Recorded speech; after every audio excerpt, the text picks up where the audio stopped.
মুভিটির শুরুতে আমরা দেখতে পাই একটি বিশাল নদী, যেখানে একটি জাহাজ দেখা যাচ্ছে। এই জাহাজে অনেকগুলো লোক রয়েছে, তারা কিছু একটা খোঁজার চেষ্টায় রয়েছে। তারা জানি কিছু একটা খুঁজে বেড়াচ্ছে। তারা খেয়াল করলো যে নদীর পানিগুলো একেবারে নিঃশব্দ হয়ে আছে, কোনো দিকে কোনো কোলাহল নেই, কোনো শব্দ নেই। কিছুক্ষণ পরে চারদিক থেকে যেন ধোঁয়া চলে আসে এবং তাদের শিপটির চারিদিকে ছড়িয়ে যায়। তখনই একটি লোক বলে ওঠে, চারদিকের পরিবেশ যেন অদ্ভুত লাগছে। তারা কিছু বোঝে ওঠার আগেই একটি লোকের হাত কেটে যায় এবং কিছুক্ষণ পরে একটি ভয়ানক মাছ তাকে আক্রমণ করে বসে। অনেক চেষ্টা করার পরে সে মাছটিকে সে হাত থেকে ছুড়ে ফেলে। চারিদিকে থাকা লোকগুলো অবাক হয়ে যায়। সে মাছটি দেখতে কেন জানি অদ্ভুত রকমের। সে মাছটি আবারও হঠাৎ করে সেই লোকটিকে আক্রমণ করে বসে। একটি সাহসী মেয়ে সে মাছটিকে তার হাত থেকে ছুরি দিয়ে কেটে ফেলে, কিন্তু তারা ভাবতে পারেনি যে একটি বড় বিপদ তাদের পেছনে ধেয়ে আসছে। কিছুক্ষণ পরে হঠাৎ করে অনেকগুলো মাছ তাদের উপরে আক্রমণ করে বসে। মুভিটির মেন চরিত্র ওয়াংশু বলে ওঠে, সবাই লুকিয়ে যাও, এই মাছগুলো অনেক ভয়ানক। সে মর্মান্তিক পরিবেশে তাদের অনেকগুলো লোক আহত হয় এবং মারা যায়। তারা অনেক আপ্রাণ চেষ্টা করার পরে তারা কোনোভাবে বেঁচে যায় এবং তারা জঙ্গলে প্রবেশ করে জানা যায় যে তারা একটি অদ্ভুত ফুলের সন্ধানে এসেছে এবং তারা ফুলটির লোকেশন খুঁজে পেয়েছে। ওই ফুলটির মাধ্যমে তারা অনেক বড় বড় রোগের চিকিৎসা করতে পারবে। ওই সময় একটি সেনাবাহিনী বলে ওঠে যে আমাদের এখনই দ্রুত এখান থেকে চলে যাওয়া উচিত, কারণ এখানে অনেক বড় বড় বিপদ আমাদের জন্য হানা পেতে আছে। কিন্তু ওয়াংশু বলে ওঠে, আমাদের জঙ্গলের ভেতর দিয়ে না গিয়ে সমুদ্রের ভেতর দিয়ে যাওয়া উচিত, কারণ হলো এই জঙ্গলে অনেক বড় বড় বিপদ রয়েছে। আর এই করতে করতে তাদের দুজনের ভিতরে তর্কাতর্কি শুরু হয় এবং ওয়াংশুর কথা না শুনে সবাই সে সেনাবাহিনীর পেছনে যেতে শুরু করে। কিন্তু তারা জানতো না তাদের জন্য অনেক বড় বড় বিপদ অপেক্ষা করছে।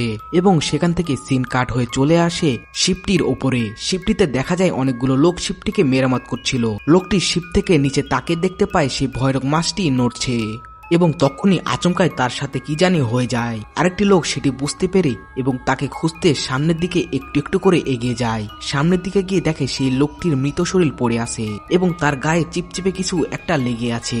সে ভয়ে কাতর হয়ে যায় এবং সেও রহস্যময় ভাবে মারা যায়। এবং আবারও সেখান থেকে সিন কাট হয়ে চলে যায় জঙ্গলে। সেখানে গিয়ে তারা একটি অদ্ভুত ফলের সন্ধান পায়। ফলটিকে যখন সে মোটা লোকটি ছুঁতে যাচ্ছিল তখনই ওয়াংশু বলে ওঠে, ফলটিকে ভুল করেও ছো না। ওয়াংশু বলে যে এটি একটি প্রাকৃতিক বোমা ফল, এটি একটি ছোটখাটো শত্রুকে ধ্বংস করার জন্য যথেষ্ট। ওয়াংশু যখন সে ফলটিকে সামনের দিকে ভয়ে ভয়ে ফেলে দিল তখনই ফলটি ফেটে গেল আর সবাই সেখানে থাকা লোকগুলো অবাক হয়ে গেল। তারা ম্যাপ অনুযায়ী আবার যাত্রা শুরু করলো, জঙ্গলটির নিচের দিকে যাওয়া শুরু করলো। জঙ্গলটির এক পর্যায়ে এসে তারা একটি ছোট সাপ পেল। তারা মনে করলো যে এই জঙ্গলে ছোট ছোট সাপ রয়েছে, কিন্তু তারা জানতো না যে তাদের পেছনে অনেক বড় বিপদ রয়েছে। সেই আর্মির লোকটি সে সাপের মাথা কেটে খেয়ে ফেললো, কিন্তু হঠাৎ করে সব লোক অ্যালার্ট হয়ে গেল, কারণ সেই আর্মির লোকটির পেছনে এক বিশাল অজগর সাপ উৎপেতে আছে। সবাই সেখানে চমকে গেল এবং সবাই নড়াচড়া বন্ধ করে দিল। এক মুহূর্তের ভিতর সে আর্মির লোকটিকে অজগর সাপটি খেয়ে ফেলল এবং সাথে সাথে সেনাবাহিনীর লোকগুলো সে অজগর সাপের উপর গুলি চালানো শুরু করলো এবং বাকি লোকগুলো ভয়ে নিজের মতো করে লুকিয়ে পড়লো। হঠাৎ করে সাপটি এসে মোটা লোককে আক্রমণ করে বসলো। তখন সে সাহসী মেয়েটি নিজের প্রাণের বাজি রেখে সেই মোটা লোকটিকে সাপের কবল থেকে বাঁচালো। সেখানে একটি মর্মান্তিক লড়াইয়ের সৃষ্টি হলো। একটি আর্মির লোক সেই অ্যানাকন্ডার মুখের ভিতরে বোমা ছুড়ে মারলো এবং তার মুখের ভিতরে বিস্ফোরণ ঘটলো। এরপর বিস্ফোরণ ঘটার কারণে অ্যানাকন্ডাটি মারা গেল, তারা বেঁচে গেল। চারিদিকে ধোঁয়া উঠতে শুরু করলো, এর কারণে অনেকগুলো লোক আহত হলো। কিছুক্ষণ পরে সেখানে একটি লোক অ্যানাকন্ডার ডিম খুঁজে পেল। ওয়াংশু খেয়াল করলো যে সেই ডিমগুলো কোনো সাধারণ ডিমের মতো নয়, ডিমগুলো ছিল অনেক বড়। কিন্তু হঠাৎ করে একটি লোক সেই ডিমগুলো নষ্ট করে দেয় আর তারা ওখান থেকে যাওয়া শুরু করলো। কিন্তু ওয়াংশু অনেক বড় বিপদের আশঙ্কা পেল।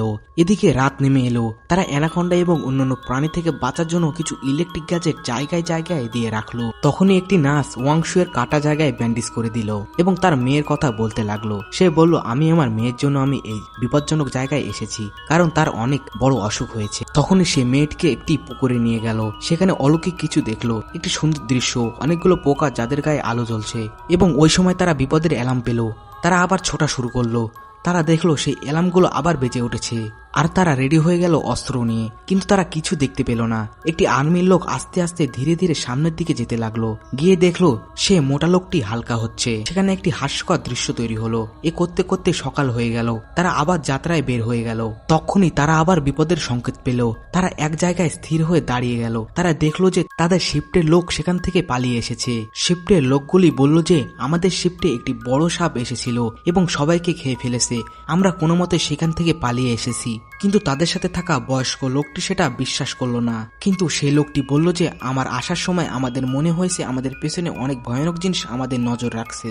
আবার ভয়ে ভয়ে তারা যাত্রা শুরু করলো। আর হঠাৎ করে গাছের লতা তাদের উপরে আক্রমণ করে বসে, সবাইকে একে একে লতাগুলো পেঁচিয়ে ফেলে। সবাই আপ্রাণ চেষ্টা করে বাঁচার জন্য। তারা আবার পালানো শুরু করলো। তারা দেখলো অনেকগুলো গাছ তাদের লোকগুলোকে খেয়ে ফেলেছে।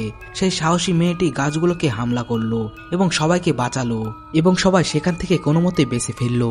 কিন্তু তাদের সাথে থাকা সেই জাহাজের কপ্তান মারা গেল।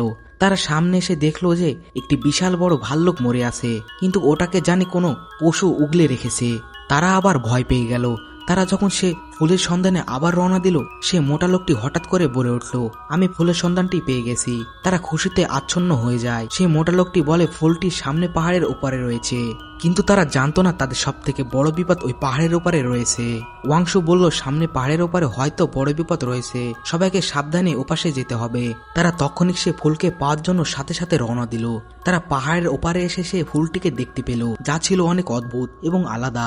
কিন্তু অদ্ভুতভাবে সে ফুলটির পাপড়ি ঝরে গেল। তাদের সাথে থাকা একটি লোককে বলল, যাও ফুলটাকে তাড়াতাড়ি নিয়ে এসো আমার কাছে। লোকটি তৎক্ষণাৎ সেই গাছ বেয়ে উঠতে শুরু করলো, কিন্তু সে জানতো না তার সামনে দাঁড়িয়ে আছে তার মৃত্যু। সেই বিশাল অ্যানাকোন্ডাটি হঠাৎ করে সেই লোকটিকে গিলে ফেলে। কিন্তু এই অ্যানাকোন্ডাটি ছিল সবার থেকে দেখতে অদ্ভুত এবং অনেক বড় ভয়ানক। সবাই আবার ভয় পেয়ে গেল। সেই আগের মতো সেনাবাহিনীর লোকগুলো সেই সাপের উপর ফায়ার করা শুরু করলো, কিন্তু তারা জানতো না এই সাপের উপরে বুলেটের কোনো প্রভাব পড়বে না, কারণ তার চামড়া লোহার থেকেও শক্ত। সেই সাপটি রেগে গেল এবং সবাই পালানো শুরু করলো। সেই সাপটির কবল থেকে সেনাবাহিনীর লোকগুলো একটাও বেঁচে ফিরল না, সবাই মারা গেল। কিন্তু সে সাহসী মেয়েটি হার মানল না। সে সাপটির উপরে সে আবার ফায়ার করা শুরু করলো, কিন্তু তার গুলিতে কোনো কাজ হলো না। সাপটি সে মেয়েটিকে এক নিমেষে ছুঁড়ে ফেলে দিল অনেক দূরে। কিন্তু তাদের সাথে থাকা একটি লোক ওয়াংশুর সাথে প্রতারণা করলো, তাকে মৃত্যুর ফাঁদে পাঠিয়ে দিতে বলল। তাকে সেই ফলটি নিয়ে আসতে বলল। ওয়াংশু ভয় না পেয়ে সে ফলটি নিতে চলে গেল। সে অনেক বিপদের মুখোমুখি হলো। সে ফলটি হাতে পাওয়ার সাথে সাথে নিচের দিকে পড়ে গেল। সে প্রতারণাহীন লোকটি ওয়াংশুকে বলল, সে ফলটি আমাকে দিয়ে দাও। তার মাথায় গুলি ধরে তাকে ভয় দেখানোর চেষ্টা করলো। ফলটি পাওয়ার সাথে সাথে তারা সে সাপের হাত থেকে বাঁচার জন্য পালানো শুরু করলো। কিন্তু সে লোকটি আবার প্রতারণা করলো। একটি বয়স্ক লোককে সে সাপটির আগে ফেলে দিল এবং সে সেখান থেকে পালালো। কিন্তু অবশেষে সাপটি সে লোকটিকে তাড়া করে পেঁচিয়ে দম আটকে মেরে ফেললো এবং ওয়াংশু ফলটি নেওয়ার চেষ্টা করলো এবং সে ফলটি এনে ডাক্তারটিকে দিয়ে দিল। সে আত্মত্যাগ করলো সবাইকে বাঁচানোর জন্য। সে সাপটির মুখে ঝেঁপে পড়ল। সে সাপটিকে তার পেছনে পেছনে জঙ্গলের দিকে সে ভয়ানক বোমা ফলের নিচে নিয়ে আসলো। একটি বোমা ফল তার দিকে ছুঁড়ে ফেললো, কিন্তু ফলটি ফাটলো না। সে অসহায় হয়ে পড়ল। তখনই সেই সাহসী মেয়েটি এসে ফলটি সাপটির দিকে ছুঁড়ে ফেললো এবং ফলটি সাপের সাথে বিস্ফোরণ ঘটে সাপটি মারা গেল। আর সেই সাথে সে সাহসী মেয়েটি আত্মত্যাগ করে শহীদ হয়ে গেল সবাইকে বাঁচানোর জন্য।